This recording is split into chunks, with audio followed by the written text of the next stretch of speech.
जी। कहाँ से आए हो बेटा आप? मैं गुजरात।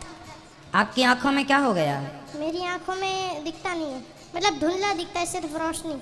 तो कब से राधे है? राधे महाराज जी के प्रिय भक्तों, आप सभी का हमारे चैनल में बहुत बहुत स्वागत है। तो दोस्तों, आज आप सभी हमारी इस वीडियो के माध्यम से लाइव देखेंगे कि महाराज जी की प्रश्नोत्तरी में पहली बार इस लड़के ने महाराज जी से ऐसे विचित्र सवाल किए, जिन सवालों का जवाब महाराज जी ने देते समय इस लड़के से पूछा कि आपकी आंखों को क्या हो गया है। दोस्तों, इस लड़की की कहानी और सवाल सुनकर आप भी हैरान रह जाएंगे।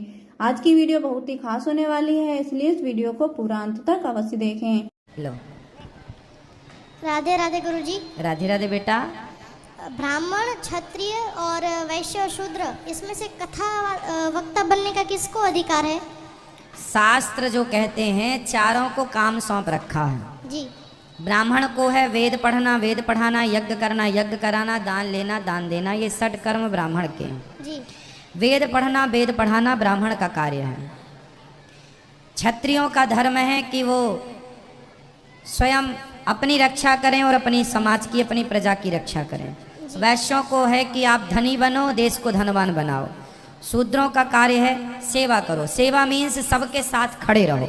इसलिए शादी विवाह जब होती है तो शादी विवाह में केवल पंडित जी की जरूरत नहीं पड़ती, नाई की भी जरूरत पड़ती है ना, धोबी की भी जरूरत पड़ती है। मतलब लगभग जितनी समाज है, हर समाज का उस विवाह में योगदान होता। तुम घड़ा लेके आओगे, उसके घड़े लगते हैं, उसके हाथ का ये लगता है। मतलब हमारे यहाँ कोई छोटा बड़ा नहीं है, पर सबके काम बटे हुए हैं। जी। तो सब अपने अपने कार्य करें और सबके सहयोग से सब। जैसे कोई बच्चा पैदा होता तो बच्चा पैदा होने में सबसे पहले ताई का काम होता है। जी। ताई आएगी, नरा काटेगी, वो नहलाएगी। मतलब सबसे पहले उससे शुरुआत होगी। फिर जब वो नहला धुलाएगी, फिर पंडित जी आएंगे, उसको तिलक चंदन लगा के गणेश जी का स्मरण करा के उसको पूजा पाठ करेंगे। फिर ऐसे सबके काम बटे हैं, सब बड़े हैं, सब श्रेष्ठ हैं, पर काम सबके अलग अलग हैं। जी। और जो नारायण नमस्कृत्य वो जो श्लोक है, उसका मीनिंग क्या है? नारायणम नमस्कृत्य नरम चैव नरोत्तमम। इसका अर्थ है, हे नारायण, हे श्रीमन नारायण, हम आपको नमस्कार करते हैं। हे प्रभु, हम आपके चरणों की हम अपने आप को आपके श्री चरणों में समर्पित करते हैं, है ना। नरम चैव नरोत्तमम, जो आप सबसे उत्तम है, नरों में सबसे श्रेष्ठ हैं। तो ऐसे व्यास जी, ऐसे माँ सरस्वती देवी सरस्वती को प्रणाम करते हैं। मतलब सबको यहाँ पर नमस्कार किया गया है, सबकी वंदना की गई है। जी। जी। और रामायण काल कितने वर्ष का था? रामायण काल, जी। राम जी का काल। जी। राम जी 11,000 वर्षों तक थे। रामायण के अनुसार, भागवत जी के अनुसार 13,000 वर्ष के लिए राम जी थे। जी। और जो हम घर में जो खाना बनाते हैं, दाल चावल, वो सब जो बच जाता है, तो वो अपना जूठा गाय को क्यों खिलाते हैं? ये सही है या नहीं? भाई, बच्चे का जूठा माँ खा लेती है कि नहीं? जी। फिर उसी प्रकार गावो विश्वस्य मात्रा, गाय सबकी माँ है, इसलिए बच्चे का जूठा खा सकती है। वो ना खिलाएं, इसलिए पहली रोटी खिलाने का विधान है, जूठा खिलाने का विधान नहीं है। जी। गाय को पहले क्या खवाना है? पहली रोटी। पहली रोटी मतलब एक थाली में भोजन लगा। पहली रोटी मतलब ये नहीं कि एक रोटी, नहीं, घर में जो बना है दाल चावल सब्जी रोटी पहले निकालो गाय को। और आपके खाने के बाद भी कुछ बच जाए तो वो माँ है, बच्चा का जूठा माँ खा सकती है। तो हम बच्चे हैं, गाय हमारी माँ है, तो माँ खा सकती है। और भाई फेंकने से अच्छा है, भाई ना खिलाओ गाय को जूठा, ये अच्छी बात है, पर फेंकने से अच्छा क्या है? फेंकने से अच्छा गौ माता खाए। हाँ। और जी, जो लोग जो शिव जी को भांग चढ़ाते हैं और जो काल भैरव को जो शराब पिलाते हैं, तो वो कहते हैं कि वो पीते ही हैं, तो ये क्या सही है? देखो, काल भैरव भगवान नहीं है। जी। काल भैरव है। जी। देवता भी 3 प्रकार के होते हैं, सत्वगुण, रजोगुण, तमोगुण। ये 3 प्रकार के देवताओं में गुण पाए जाते हैं। जी। जो तमोगुणी प्रकार के देवता होते हैं उनमें काल भैरव हैं। जो तमोगुणी, जैसे आदमी में 3 प्रकार के आदमी होते हैं। एक आदमी आपकी तरह है, जो अंडा मुर्गी मांस शराब कुछ नहीं खाता पीता। एक वो है कि कभी कभी खाता है। एक वो है जो रोज खाता है। जी। उसी तरह जैसे इंसान में अच्छे और बुरे होते हैं, उसी प्रकार देवताओं में भी 3 प्रकार के होते हैं, सत्व, रज और तम।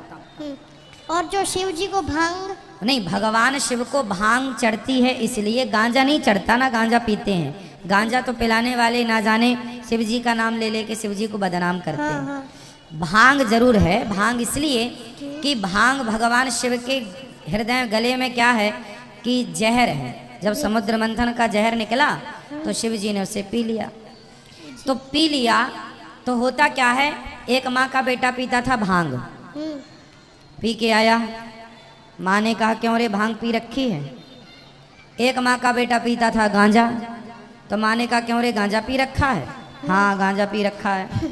माँ ने कहा तुरंत अपना गांजा निकाल और आज से शंकर जी के पे हाथ रख के कसम खा तू गांजा नहीं पिएगा। तो गांजा पीने वाले बेटे ने क्या किया कि अपना गांजा निकाला और भांग पीने वाले ने भांग निकाली और शंकर जी पे चढ़ाता हुआ बोला, हे प्रभु आज से मैं भांग नहीं पीऊंगा, गांजा नहीं पीऊंगा, मैं आपको समर्पित कर रहा हूँ। तो चढ़ा दिया। तो इससे किसी ने देखा, अरे शंकर जी को गांजा चढ़ा रहा है, वो भांग चढ़ा, हम भी चढ़ाओ। भाई चढ़ाने का मतलब ये है, जैसे मैं कथा में कहता हूँ कि आप जो शराब पीते हैं, आप शराब ला के भागवत जी को समर्पित कर दो, आज से शराब ना पीना। गुटखा तंबाकू सिगरेट बीड़ी पीते हो, लाके भागवत जी को चढ़ाओ, आज से गुटखा तंबाकू ना पीना। अब कोई लाके सिगरेट चढ़ा दे भागवत जी को, और कोई अरे भागवत जी को सिगरेट चढ़ती है, अरे सिगरेट उसने इसलिए चढ़ा दी क्योंकि आज से वो ना पीने का संकल्प ले रहा है। तो किसी ने शिव जी को भांग धतूरा, भांग और गांजा इसलिए चढ़ाया था कि आज से मैं नहीं पीऊंगा। तो लोगों ने फिर परंपरा बना ली कि अच्छा चढ़ा दो, चढ़ा दो। छोड़ा किसी ने नहीं, चढ़ाते गए चढ़ाते गए चढ़ा, वो छोड़ने के लिए था। यही तो गलत अर्थ समाज में फैला है और गलत बातें समाज में चल रही हैं जी। शंकर जी ना भांग ना शंकर जी गांजा, कुछ भी नहीं, शंकर जी जहर पीते हैं। जी। तो शंकर जी पर क्यों भांग और गांजा चढ़ाई गई, इसलिए चढ़ाया गया कि किसी पीने वाले खाने वाले ने चढ़ाया कि आज से नहीं खाएंगे, पर बाद में वो परंपरा बन गई, उनका नाम ले लेके गांजेड़ी गांजा पी रहे हैं। जी। तो ये सब यही अंधविश्वास है। और गुरु दीक्षा लेने की कोई उम्र होती है? ना बेटा, प्रहलाद जी ने 5 साल जन्म से, जब रैदास जी का नाम सुना है आपने? जी। रैदास जी का जब जन्म हुआ तो वो अपनी माँ का दूध नहीं पी रहे थे। अच्छा। तो भगवान रामानंदाचार्य जी को पता चला, तो उन्होंने आए, वो पहचान गए कबीर ये रैदास कौन है। तो अभी बच्चा पैदा हुआ था, 4 घंटे का भी नहीं हुआ था। तो स्वामी श्री रामानंद, आपने श्री रामानंदाचार्य जी ने उनके कान में, रैदास जी के कान में मंत्र दिया और मंत्र दे के कान में कहा अब पी लो अपनी माँ का दूध, दोष नहीं है। तब उन्होंने अपनी माँ का दूध, मतलब जन्म लिए 4 घंटा हुआ तब गुरु मंत्र ले लिया था आप श्री ने, रैदास जी ने। तो बच्चा पैदा हो तो भी गुरु मंत्र ले सकता, वो तब से अधिकारी है। अरे गर्भ छोड़ दो, प्रहलाद जी ने अपने माँ के पेट में ही नारद जी से मंत्र ले लिया था, मंत्र दीक्षा प्राप्त कर ली थी गर्भ में। जी। तो ये तब की बातें हैं। आजकल तो बुढ़े बुढ़े लोग भी बुढ़ापे में सोच अब ले लें, अब तो सारी जिंदगी बीत गई, अब बचे किस काम के। इसलिए भजन करो मस्त जवानी में। जी। कहाँ से आए हो बेटा आप? मैं गुजरात। आपकी आंखों में क्या हो गया? मेरी आंखों में दिखता नहीं है, मतलब धुंधला दिखता है, सिर्फ रोशनी। तो कब से है ये आपको?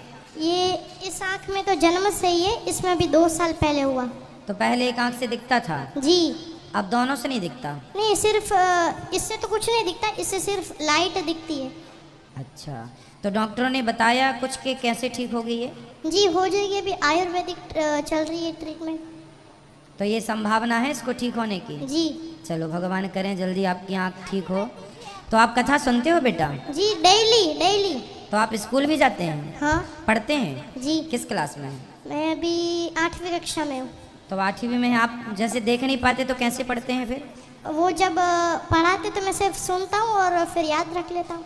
तो आप लिख भी लेते हैं? नहीं, लिख नहीं लेता हूँ, सिर्फ सुनता हूँ और जो वो बोलते हैं उसका मैं आंसर दे देता हूँ। अच्छा, आप सुन के याद कर लेते हैं? जी। वाह, तो देखिए ईश्वर ने बहुत बढ़िया टैलेंट दिया है। भगवान आपको खुश रखें और आपकी आंख जल्दी आपको वापस बिहारी जी दें। और आप? हाँ, मेरी माता जी आपसे बात कर। और कोई सवाल है आपके? नहीं। हाँ तो बताओ मेरे से, कुछ और बात करनी है? मुझे आपकी गुरुकुल में इच्छा है पढ़ने की। बिल्कुल जरूर, आपकी जरूर ये दास सेवा करेगा। अच्छा ये बताओ, आपको भगवान से शिकायत है? बिल्कुल नहीं, क्यों? बिल्कुल नहीं है। आपकी तो आंखें नहीं है, अर्थात कम दिख रहा है, तो आपको शिकायत तो होनी चाहिए कि भगवान आपने हमारे साथ ऐसा क्यों किया। नहीं, क्योंकि जब से मैं यहाँ गई तब इसलिए तो मुझे भक्ति आई फिर। अच्छा,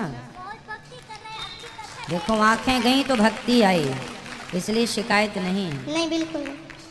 वाह, भगवान करे आप खूब दीर्घजीवी बने और स्वस्थ रहें, सुखी रहें। जी, मेरी आप जैसा यदि ये आंख वाले हो जाएं तो इनका कल्याण हो जाए। आप जो हो गए वो ये आंख वाले भी ना हो पाए। जी, मेरी माता जी आपसे कुछ। हाँ हाँ कराइए। गुरुजी राधे राधे। बहुत भक्ति करता है, आपकी कथा भी बहुत सुनता है और मुझे यही लेकर यहाँ आया है कि चलो मम्मी आप भी कथा सुनो और दर्शन करो। और ये आप जो गुरुकुल में सिखाने वाले हैं, थर्ड आई जो थे, हाँ हाँ ये कर सकते जरूर, हैं? मैं इन बच्चों को जरूर इनकी सेवा करूँगा राधे। और बहुत श्रेष्ठ बनाने की कोशिश करूँगा। ये इतने आत्मनिर्भर ये बन तो जाएंगे। कब से बोल रहा है मुझे वृंदावन में अनिरुद्धाचार्य जी के पास मुझे रहना है, वहीं पर गुरुकुल में मुझे रहना है, लेकिन मैं ऐसे कैसे इसको छोड़ दूँ। कोई बात नहीं, अभी जब तैयार हो जाएगा तो इनको जरूर लाना। और बेटा अभी आप 8वीं पास कर लो, पाठ हो गई इनकी 8वीं? नहीं, अभी एग्जाम अब है। अच्छा हाँ, तो इनका पूरा ये पढ़ाई कर लो, इसके बाद जैसे ही तैयार होता है आप चिंता ना करना, पहला नाम आपका ही रखा जाएगा। श्री राधे राधे। खुश रहिए। तो देखा आप सभी ने किस तरह इस लड़के की आंखों की रोशनी कम होते हुए भी महाराज जी से भक्ति सवाल किए और महाराज जी ने कहा कि बिहारी जी की कृपा तुम्हारी आंखों से जल्दी रोशनी वापस आ जाएगी। अगर आप भी महाराज जी के सच्चे भक्त हैं तो चैनल को सब्सक्राइब और वीडियो को लाइक अवश्य कर देना। राधे राधे।